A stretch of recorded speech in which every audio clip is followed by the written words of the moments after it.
rejoice and log in. Today will be a joyful day. Enter, rejoice and log in. Enter, rejoice and log in. Enter, rejoice and log in. Today will be a joyful day.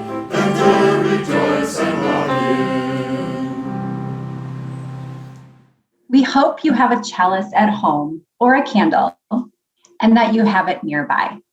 These little rituals help us stay connected to each other.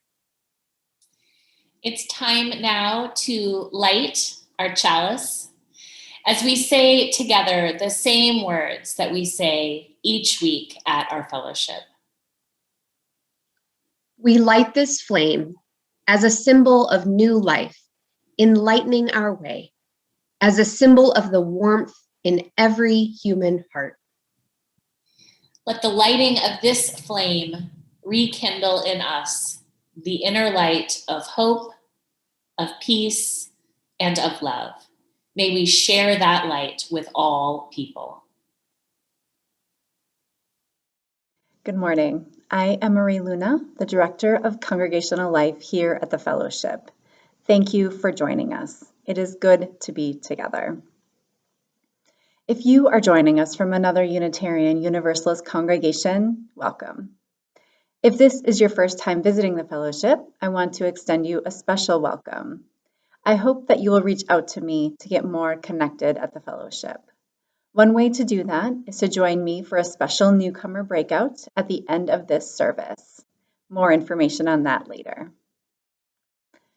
Today's service is being led and supported by panel speakers Hollyn, Adrian, Sieck, Chuck Spencer, and Gloria Wendt, lay worship leader Margaret Alexander, with Reverend Leah Ungary, our associate minister, Reverend Christina Leon Tracy, our senior minister, Steve Sieck, our music director, our wonderful musicians, Kim Hartman, our director of religious education, and Adam Robinson, our AV tech. Thank you to all who made this morning's service possible. It is now time to settle in. Let's take a deep breath together. Become aware of your body wherever you are. Allow yourself to come into this sanctuary where we are all gathered together, even from our own spaces.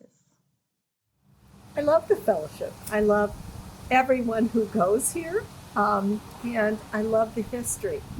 My family, all the way from dedications of grandchildren and children to the honor society and memorial of my mother-in-law.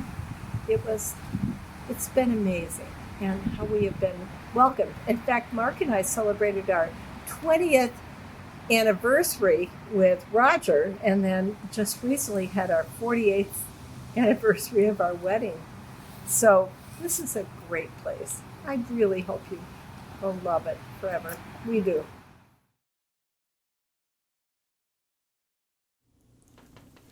Return again, return again, return to the home of your soul.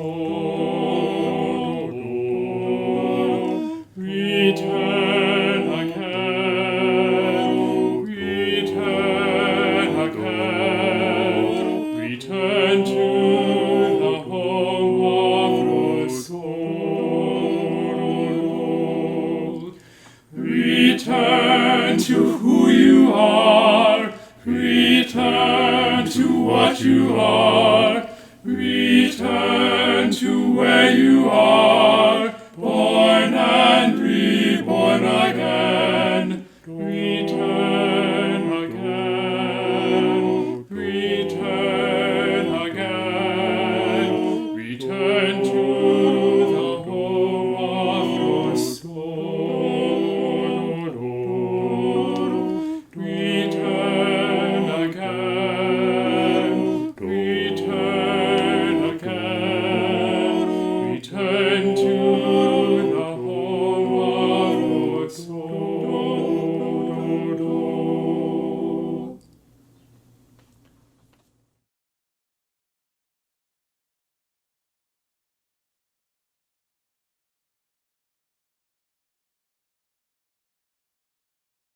Good morning. I'm really glad to be here with all of you today.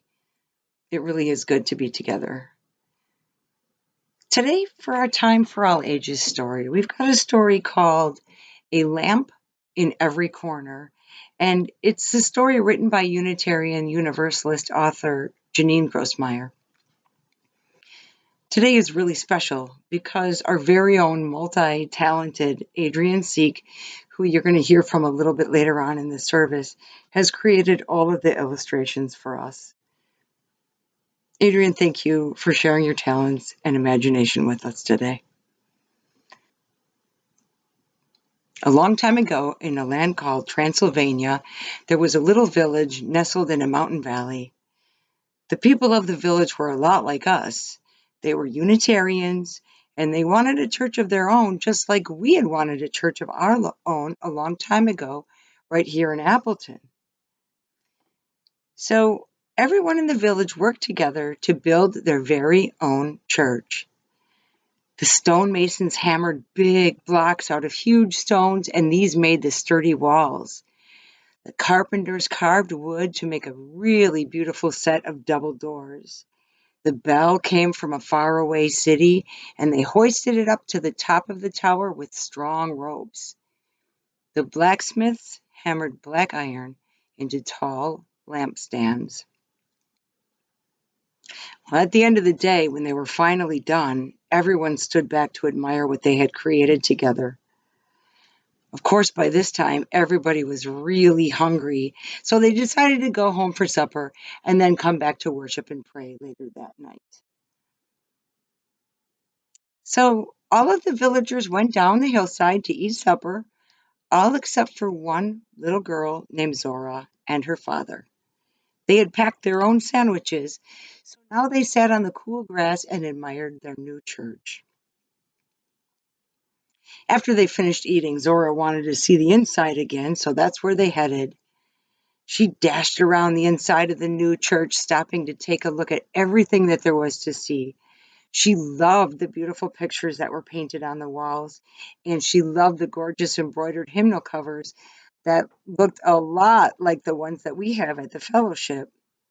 "Isn't it so wonderful, Dad?" she exclaimed. "It sure is, Zora," he answered. "But wait," she said suddenly. "It's not finished." "What do you mean?" asked her father. "Well, there are lampstands, but there aren't any lamps. It's going to be dark by the time everybody gets back. How is anybody going to be able to see?" "Ah," said her father. "The light of the church comes from its people. You'll see." Zora followed her father outside to wait for everybody on the grassy hill. The sun had set behind the mountains, and it would be night soon. Yet, in the growing darkness, tiny points of light started coming from many directions, and they began to move slowly up the hill. "Do you see that, Zora?" her father asked. "Each family has its own special lamp, so each family lights their own way here." "Well, do we have our own lamp too?" Zora asked. "We sure do," said her father. "One of those small lights coming up the hill right now is Mom carrying our lamp." The many lights started to move closer and closer together until they gathered into one moving stream of light that was growing larger and brighter all of the time. When everyone got inside, Zora's mother handed their lamp to her, and her father lifted Zora so she could set their family's lamp on its tall iron stand. All around the church, the other families were doing the same, and soon the church was ablaze with light in every corner, for all of the people of the village had gathered to pray and to sing. When the service was over, her father lifted Zora high so she could take the shining lamp from the tall lampstand. Her mother carried their lamp home, with the flame lighting their way. It was time for bed when they arrived at home, and so as she was getting ready for bed, Zora said, "Mom?" "Yes, my little one?" "Well, Dad said the light of the church comes from its people." "Yes," said her mother. But also, the people take their light from the church, and we have that light every day. That's right, said her mother. And even when we are not in church, even when the lamp is not lit, we carry the light of truth in our minds and the flame of love in our hearts to show us the right way to be. That light, the light of truth and love, will never go out. And this lamp will last for many, many years. So when you are grown, we'll give it to you. And when your children are grown, you will give the lamp to them. And all of you will carry it back and forth to church every time. But there's only one lamp, Zora said. So make another one and let the light grow. And someday, tell your children to make more lamps too. So now, good night, said her mother, kissing Zora on the cheek. Well, many years passed, and Zora grew, and the lamp finally came into her care. She carried that same lamp back and forth to the church on the hillside with the flame always lighting her way. When the time came, she made more lamps and gave them to her children, who made more lamps and gave them to their children. And so on it went through the years, even until today. And always the light of truth and the flame of love from that Unitarian church on the hillside continued to grow and to show them and us the way.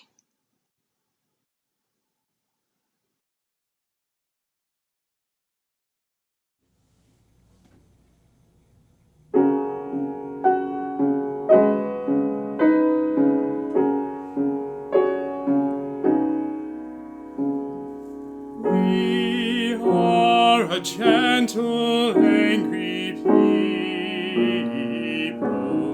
and we are singing, singing for our lives.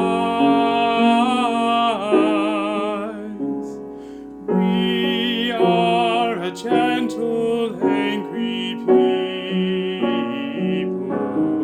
and we are singing, singing for our lives. We are a justice-seeking people, and we are singing, singing for our lives. We are a justice-seeking people, and we are singing, singing for our lives. We are young and old together, and we are singing, singing for our lives. We are young and old together, and we are singing, singing for our lives. We are a land of many colors, and we are singing, singing for our lives. We are a land of many colors, and we are singing, singing for our lives.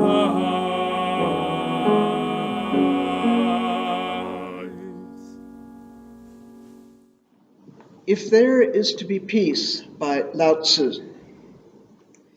If there is to be peace in the world, there must be peace in the nations.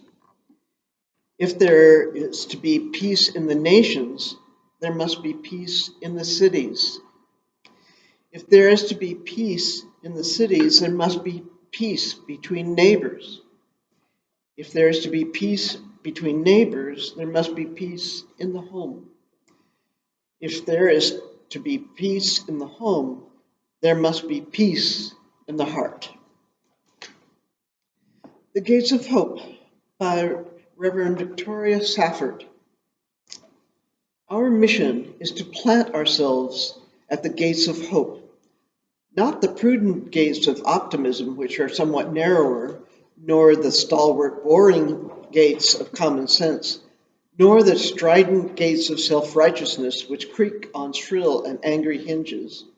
People cannot hear us there, they cannot pass through, nor the cheerful, flimsy garden of everything's going to be all right, but a different, sometimes lonely place of truth-telling about your own soul, first of all, and its condition, the place of resistance and defiance, from which you see the world both as it is and as it could be, as it will be, the place from which you glimpse not only struggle, but joy in the struggle. And we stand there, beckoning and calling, telling people what we're seeing, asking them what they see.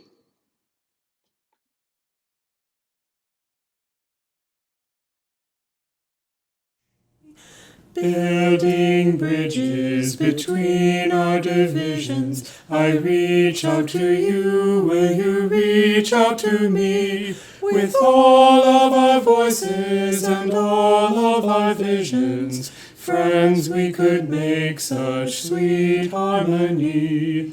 Building bridges between our divisions, I reach out to you, will you reach out to me?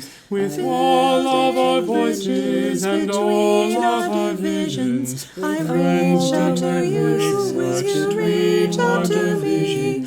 With all of our voices and all of our visions, I reach out to you, reach out to me. With all of our voices and all of our visions, I reach out to you, will you reach out to me? With all of our voices and all of our visions, I reach out to you, will you reach out to me? With all of our voices and all of our visions, I reach out to you, will you reach out to me?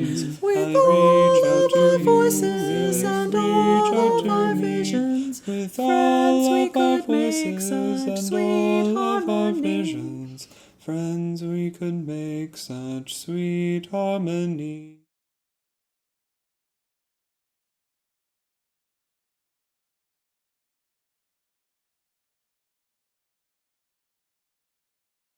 Hello, I'm Margaret Alexander.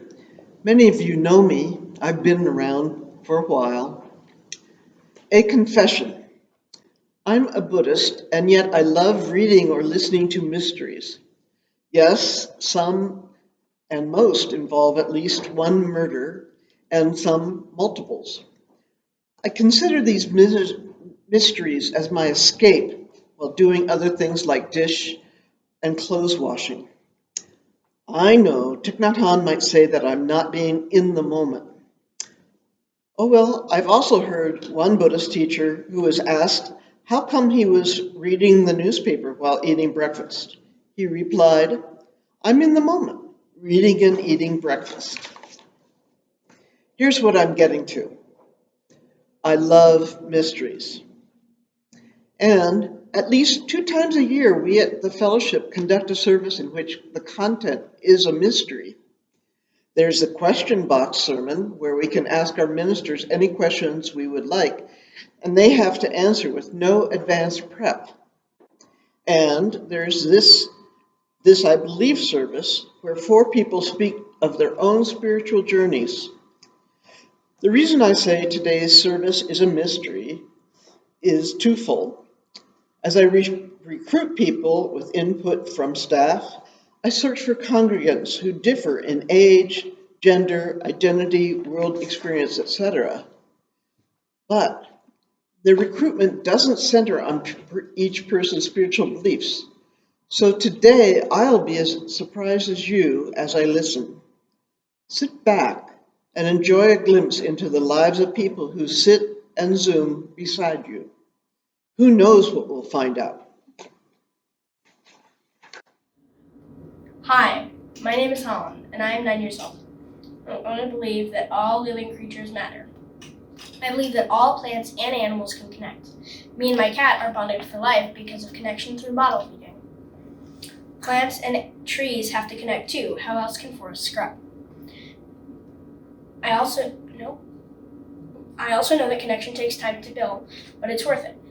I think that people should be careful not to let their phones distract them from real people and animals around them. To me, connection is what makes us feel alive. I also believe in communication with plants and animals. Just because animals and plants are not able to talk doesn't mean they don't communicate. If I pick up my cat and she meows at me, I will put her down. Also, if my plant is drooping, I will see what they need. Plants have to communicate to share the soil. If my cat is playing with the other cat and they are having fun, they have to say, "I want to play somehow." When they are playing, they have to be able to communicate when they are hurt. If we are listening, we can tell that everything is communicating. Another thing I believe is caring for the world and ecosystem. So I like to walk and bike instead of driving. I also leave things I find in the forest. Plus, I like to eat fruit that the trees make. So the least I can do is care that we are killing them. I also believe right now the world needs us to do the right thing and make the world a better place by cutting down on gas and oil usage. It pollutes our world. All of this is why I feed and water my pets and plants every day and prefer biking and walking to driving. We need to protect our resources because we are all connected in one ecosystem. We all need water to survive, so we need to be thoughtful about using less water in our daily lives. Another thing I believe is that it's good to get out every day, at least. I think that it is okay to play video games and or read a lot, but you still should get out of the house every day to connect with nature. Humans are animals too. I think my beliefs may change when I grow up, but I think most of this will still be true. Hello, Fellowship. I'm Chuck Spencer, and I've been given the honor to speak to you about my spiritual journey and what I believe. I've been a member of the Fellowship for about 10 years. My wife Jessie and I were looking for help teaching morality to our children without using heaven or hell as a reward system, and we found a home here at the Fellowship. There were more reasons that we joined, but that might be the biggest one. We found the most amazing, open-minded, like-minded, non-judging people here. We found sermons that spoke to us and a community that pushed us to be better people. This community is very different from what I was raised in. I was born and raised Catholic. Once here at the Fellowship, I heard the phrase recovering Catholic. That term resonates deeply for me because growing up, the Catholic religion really worked for me. I was a go-to-church every Sunday practicing Catholic till I was about 20 years old. I think that's when I started thinking more for myself and questioning everything that sounded made up and didn't have proof. There were so many things about the Catholic Church that didn't jive well with me. I find the Catholic Church to be sexist, hypocritical, rich, and ruled by power-hungry men who want to remain in control, and I just can't be a part of that. That left me without a church, wondering what to believe. I doubted the Bible more and more. The translations and interpretations feel twisted by kings and popes trying to remain in power. Fast forward through a ton of soul searching to get to where I am today. I'm probably more atheist, but I don't not believe in a God. I just don't care if there is a God. If there is a God, I don't care which religion is the right God. That's one of my biggest takeaways from the Fellowship, that there can be wonderful lessons to learn from every religion. Is there a heaven or hell? That's not going to change how I live my life. Doing good is its own reward. I believe in love, above all things. If we do all things with love in our hearts, we have lived our best lives. If we love our neighbors, family, friends, enemies, foreigners, and even politicians, we will grow as a human race. That sounds like big goals and maybe a bit of a pipe dream, but if we just lead by example, love can grow, love can win. We lead with love. I believe in service to others. I believe selflessness and helping others is a big key to happiness. I believe in personal growth, physically, mentally, spiritually, and in our relationships.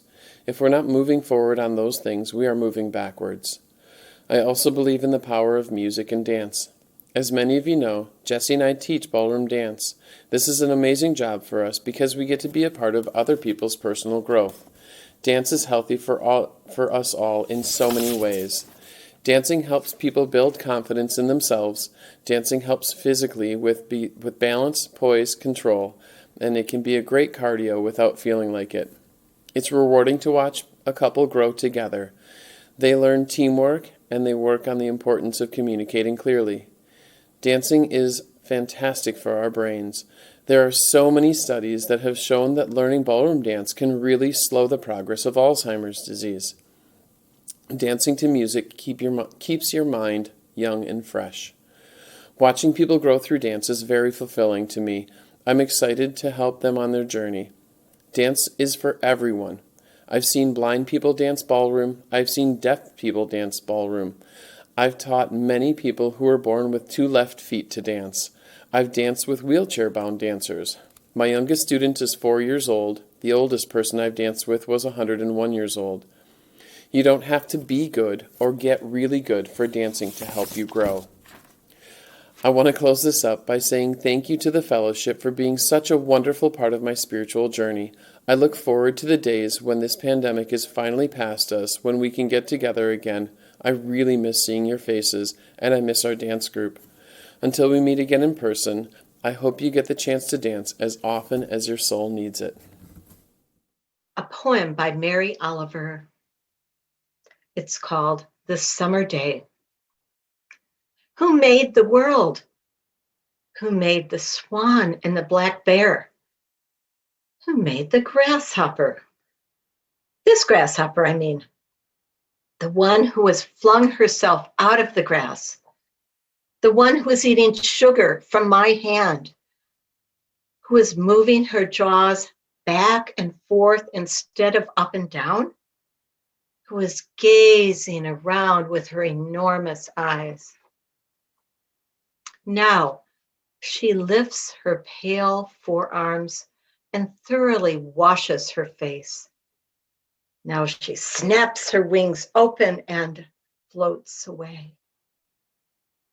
I don't know exactly what a prayer is. I do know how to pay attention, how to fall down into the grass, how to kneel down into the grass, how to be idle and blessed, how to stroll through the fields, which is what I've been doing all day. Tell me, what else should I have done? Doesn't everything die at last and too soon? Tell me what it is you plan to do with your one wild and precious life. Hi, I'm Adrian Sieck, and I'm 16. I've been going to the fellowship for about 10 to 11 years. I generally identify as a UU. I agree with all the UU principles and have yet to branch out to anything else I might like. I don't believe in any gods, deities, or spirits, but I try to keep an open mind that maybe later in life that'll be something I believe in. I also don't practice anything particularly spiritual, but I'm generally open, if there's an opportunity for me to practice something, that I'll probably do it. Like if a friend gifted me some crystals or moon water or whatever, I'd hold on to them. And I consider myself to be passively pagan. Again, don't have much motivation or resources for that, but if the opportunity arises, I find it fun. As for my non-religious beliefs, I believe in staying present with issues of the wider world. Contrary to my generally overthinking personality, I find a lot of stress thinking about large issues in the future, and instead choose to see, how can I make the world better now instead of how should things be later. I also believe in restorative justice. I think retribution is not a good way to see the world and doesn't go along with the first principle of seeing the dignity in every person. I also believe that a capitalist economy is the source of a lot of issues we face. However, I am undecided when it comes to alternatives. Naturally, because I'm not a political scientist, I'm just a random teenager. Something that's important to me is second-guessing everything, because moral panics are common on the internet, and fear is a very powerful motivator. So I choose to not let myself step into those. And lastly, I really value nature. Plants are important to me, and I like to cultivate native species and learn more about the ecosystem here in Appleton, where I live. Hi, I'm Gloria Wendt, and I've been a member of the fellowship since 2011. As with many UUs, I didn't start out as a UU. I grew up in a Protestant denomination. I switched to a different Protestant denomination when I got married and stayed in that denomination until 1999, when I realized that that belief system no longer worked for me. This led to a lot of reading and research, where I discovered the feminine divine, and through that, to the pagan spirituality that I embrace today. The belief that the divine is within us and all of nature was a tenet I could believe in. And I find it extremely fulfilling to be able to celebrate the changing of the seasons and other natural cycles through ritual.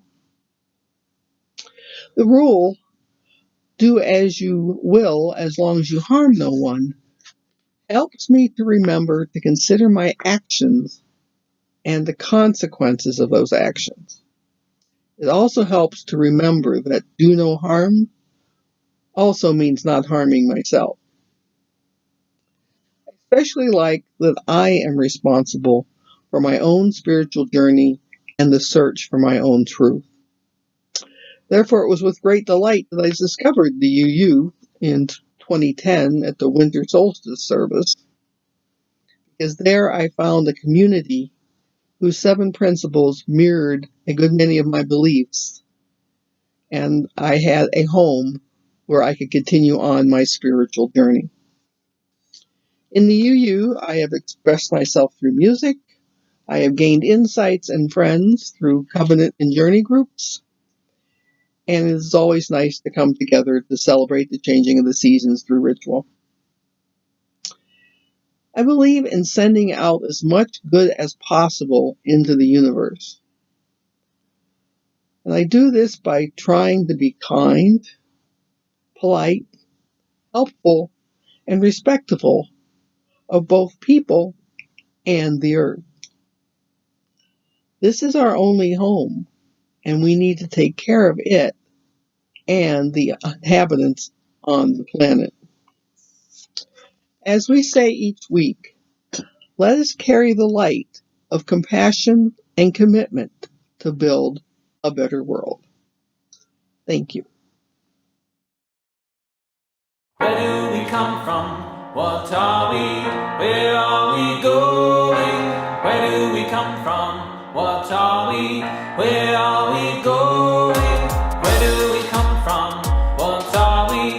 Where are we going? Where do we come from? Where do we come from? Mystery, mystery, life is a riddle and a mystery. Mystery, mystery, life is a riddle and a mystery. Where do we come from?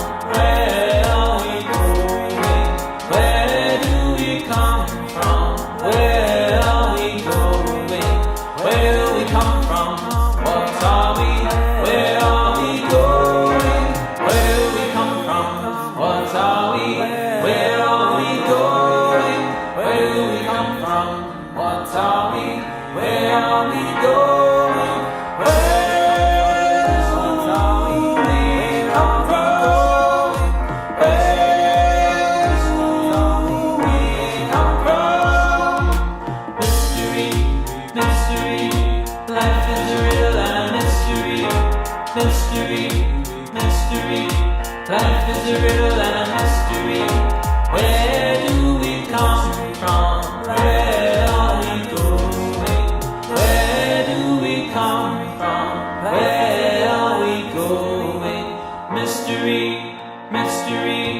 Life is a riddle and a mystery.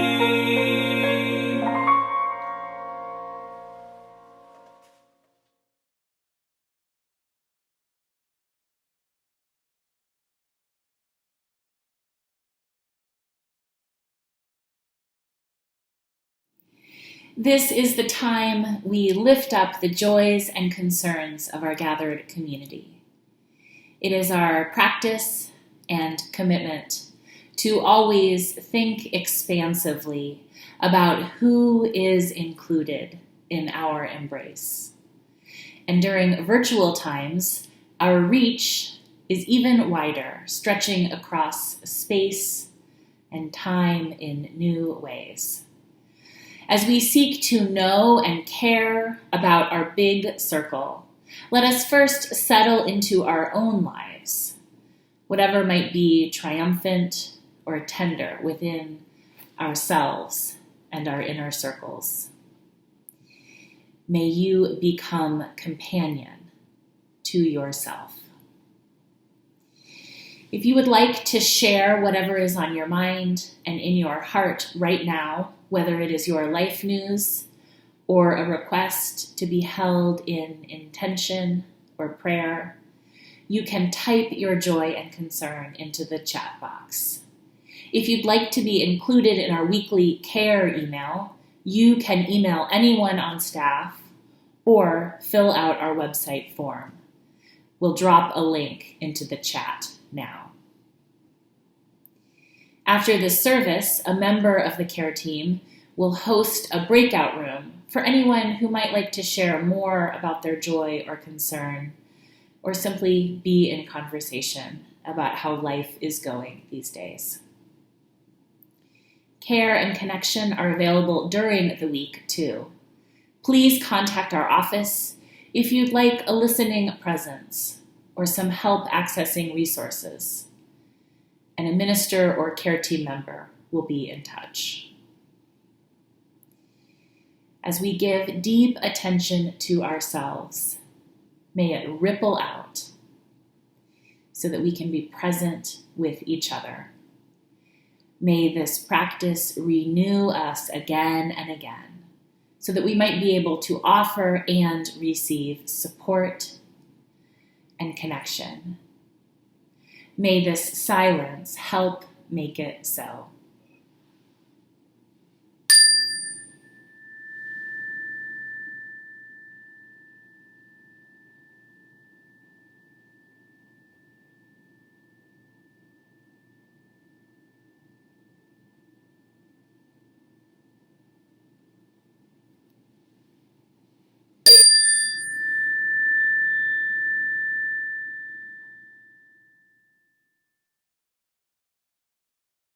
And we believe in life and in the strength of love, and we have found a need to be together. We have our hearts to give, we have our thoughts to receive, and we believe that sharing is an answer.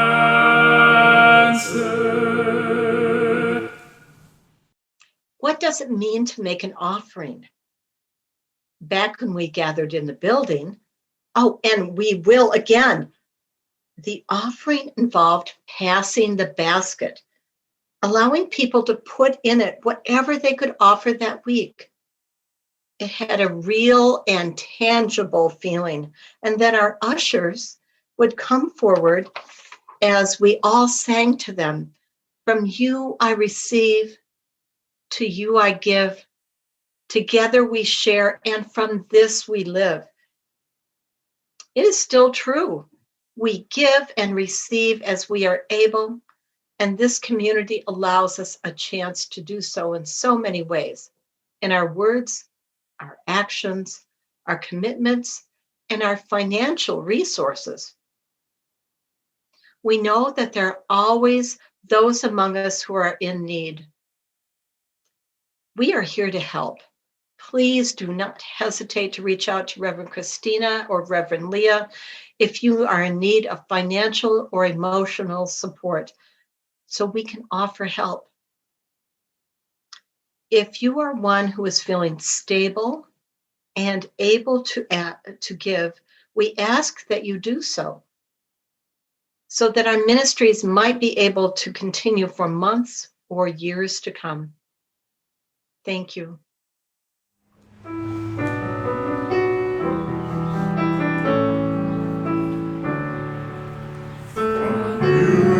I receive, to you I give. Together we share, and from this we live.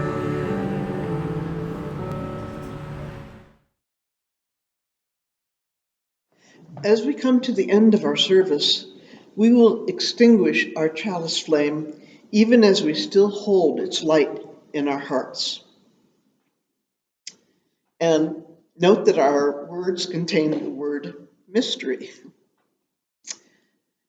As we extinguish this flame, let us go our ways with hope in our hearts, with our spirits renewed, and with a deeper understanding of life's mystery. Let us carry the light of compassion and commitment to build a better world.